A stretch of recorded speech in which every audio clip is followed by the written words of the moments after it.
everybody out there in TV land, welcome to my show, syllaBLISS or syllaBUST. I, of course, am your host, the Fake Professor. And on my show, syllaBLISS or syllaBUST, I comb through college syllabi from across the nation. Because after teaching college for nearly 2 decades, I realized that I developed only one skill. And that is the ability to take a look at a college syllabus, read between the lines, and tell you, my trusty viewers / subscribers, if students in that class can expect a blissful experience or if they're straight up effing screwed. Now, this is all in good fun. It's not meant to be mean-spirited. These are just stylistic differences. And most importantly, we, and that's the royal we, only use syllabi in the public domain. And let me say, teaching college, especially in 2025, is a very challenging gig. So I'm really excited today. Now, on syllaBLISS or syllaBUST, we have made an effort to consistently do new colleges and universities. But there was one college / university, Cornell, that was our very first episode. And that syllabus wound up being one of, if not the best syllabus in the entire show so far. So I was really curious to do Cornell again to see if we found the same result with a different class. And we did not. So Notre Dame, not Notre Dame, I'm sorry. Well, Notre Dame actually was one of the other really good ones, but Madison, Wisconsin produced probably, if it's not Cornell, maybe the best syllabus of this entire show. Their bio syllabus was absolutely amazing. For Cornell, it was their intro to psych syllabus. And so I'm really curious to do Madison again, University of Wisconsin, Madison, their flagship university, to see, do we get another amazing syllabus? So today, round 2, University of Wisconsin, Madison, but this time, sociology. Really excited. Let's get into it. Okay, everybody, let's get into it. Here we have Sociology, Fall 2025, American Society, How It Really Works. Oh, that's a pretty cool topic for a class. This instructor is going to tell us how American society really works. I would like to know. So very cool. Okay. Again, course descriptions, usually the biggest waste of space, but I got to be honest, for some of these courses, I'm really interested now to see what it says. Because in a topic like this, who knows what could be covered, right? This is not like statistics or research methods where the course descriptions are always the same and they're pretty much meaningless. Here I can really see the course descriptions being a lot more meaningful. So I'm curious, what kind of society do we live in? Good question. What does it even mean to talk about a kind of society? We all know what it means to ask of a strange animal, what kind of animal mineral is this? Do we all know that? We all know what it means to ask of a strange animal. What kind of animal / mineral is this? That is a really close to a non sequitur statement, okay? But it is clear what it means to ask that question of society. All right, this is not clear at all. This is partly because societies involve people. Interesting. That's true. With minds and language, whose behavior is harder to predict than inanimate physical objects or forces or other animals. Okay, maybe that's just that's a strange statement. And it is partly because societies change much more rapidly than nature. Okay, and that is what we call a sentence fragment. A leopard cannot change its spots, at least not quickly. But societies can and often do become, for example, more or less productive in their economic organization, more or less equal in their distribution of opportunity, or more or less democratic, often very quick. Okay. This instructor is not the best writer, not the clearest writer, but that doesn't really mean anything.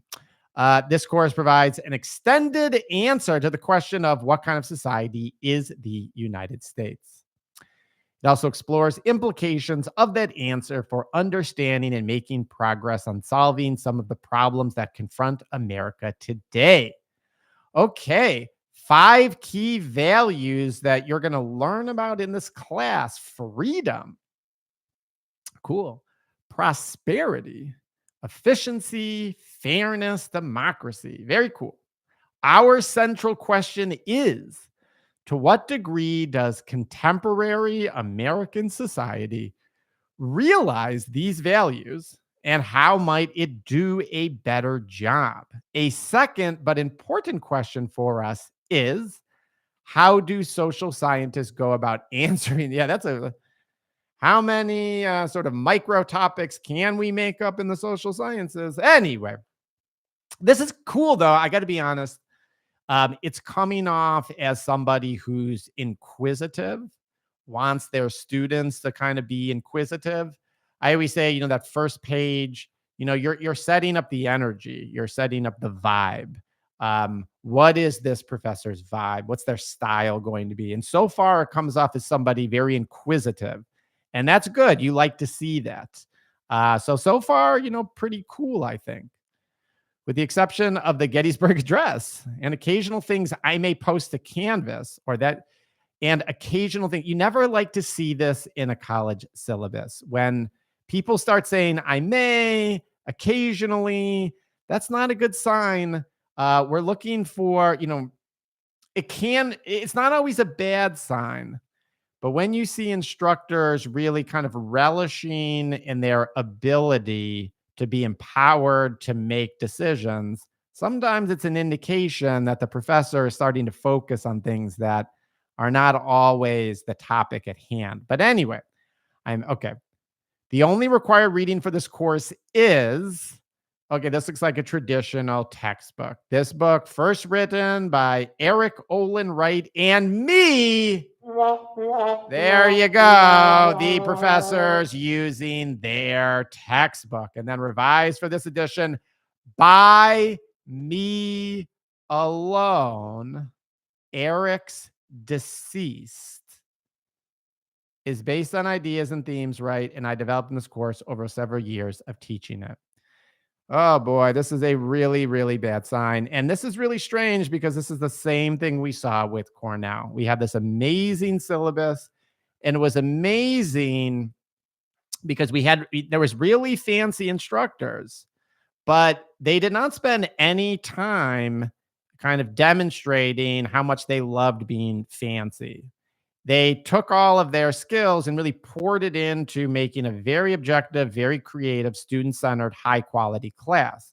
But when we did Cornell again, we had another fancy professor that seemed to be much more obsessed. He seemed to have a touch of the narcissisms, which is actually a virus that goes around in higher education quite a bit. We all catch it a little bit. Some of us already have it.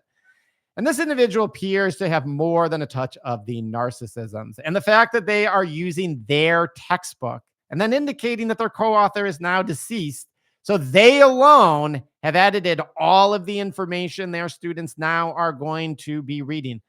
Again, I want to restate that. Think about what this says. This instructor is telling you that outside of the Gettysburg Address, there is nothing in this course that you are going to be processing that isn't data coming directly from the instructor.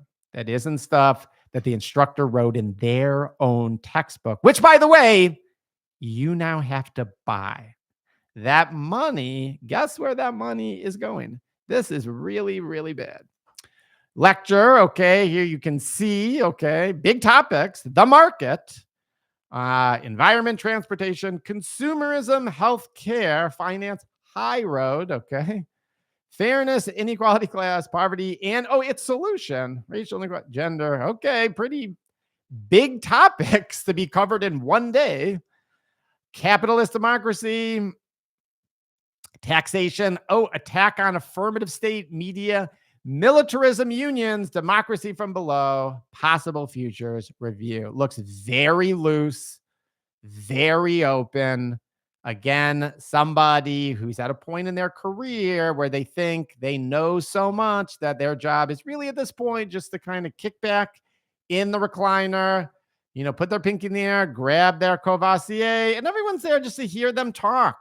They got so many great stories. They know so much. They wrote the textbook that you're really just here to bask in the glory of what they have to say. That's how this is coming up. Lectures that you're expected at every lecture. Okay. You're expected at every lecture and to read the relevant chapters in the book that I wrote that you have to buy in advance. Look at they italicized in advance, okay, to let you know that they think you're a child and that they have to stress this because when you read it, you can't tell that it's meaningful. For section meetings, you're expected to come prepared to speak on, not just list at least one thing from those materials or lectures that you question prompted by them and or someone that you disagree with on which you'd like more discussion. You are required to get into an argument with a fellow colleague. If you cannot meet any of these expectations, please let your TA know in advance of their expected performance and give a reason for why they're not doing them. Okay. There are 3 exams, 2 midterms, 1 final. Midterm 2, okay. The final will concentrate about 60% on the course content. Okay, great. All right, whatever. Is that the whole thing? All right, excuse the absences, makeups. You can always tell a lot about your instructor from this policy. It's very short, and based on what they said before, I'm assuming they're just going to say you can't do anything. You will not be excused from an exam or permitted a scheduled makeup unless you provide your TA in advance of the relevant exam, written notice of absence, and a compelling justification. Again, bring it to daddy. Daddy will decide of it. And B, after the relevant exam, documentation of the truth of this proffered justification. Oh, my Lord. Get over yourself. Okay, great. Anything else? Okay. Great. Accommodations. That's very important. This is all, standard language, academic honesty. You have to have this. Instructors' learning objectives. Okay. Again, that's standard language. Department learning objectives. Okay, great. All that stuff. No one's reading any of that. Here's UW's diversity statement. Again, that is from the college or university, not controlled.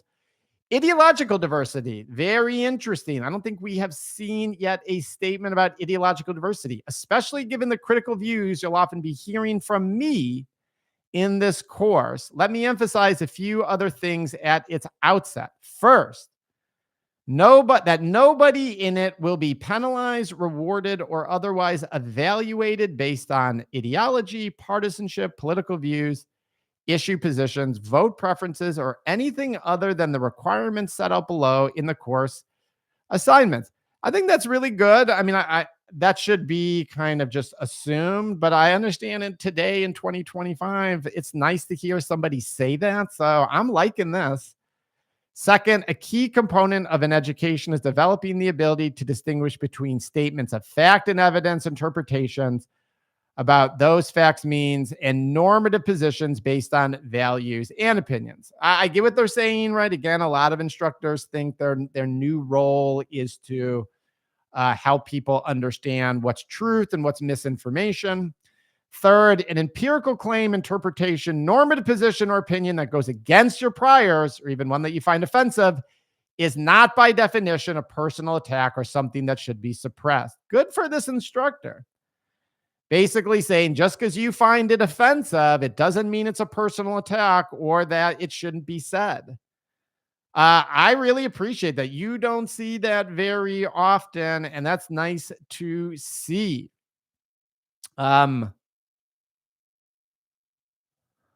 If you are sure you already know everything there is to know, boy. So this is where, again, the instructor, this is where the syllabus goes sideways. There's really good stuff in this. And, you see this from older, fancier instructors.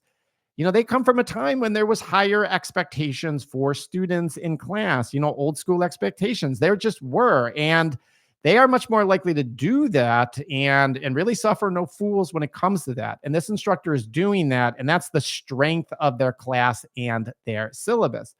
But they've also gotten to the point where they've kind of gotten away from the structure that's made them really successful. And now, again, they've kind of gotten to that sitting back in the recliner period of their career where they're so sure that they actually know so much that people really, and they've had so many semesters of of a captive audience, an audience that is required to be captivated by everything that comes out of your mouth. It can really mess with your head as an instructor. You just think that people care a lot more about what you say than they really do. And you don't realize until you step off that stage and you leave that university that, in fact, they do not. That's a hard lesson for all of us to learn. But these kinds of statements really indicate that this individual kind of looks down on his students, or more accurately, has more than a touch of the narcissist. Never need to evaluate your priors in the face of new information, or that anything you disagree with is automatically false or evidence of bias. You will not learn anything in this class. Now, I really appreciate that statement. I see what they're saying and I know what they're responding to.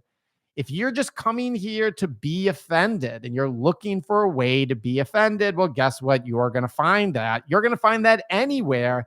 And that's not what college is about. And I appreciate a lot that this instructor understands that, but I do not appreciate, in the same way that there's an old school high expectation, there's an old school way of kind of disrespecting students that's coming through in this syllabus. Okay, course evaluations, other potentially useful information, like privacy, recording, final set of useful. Okay.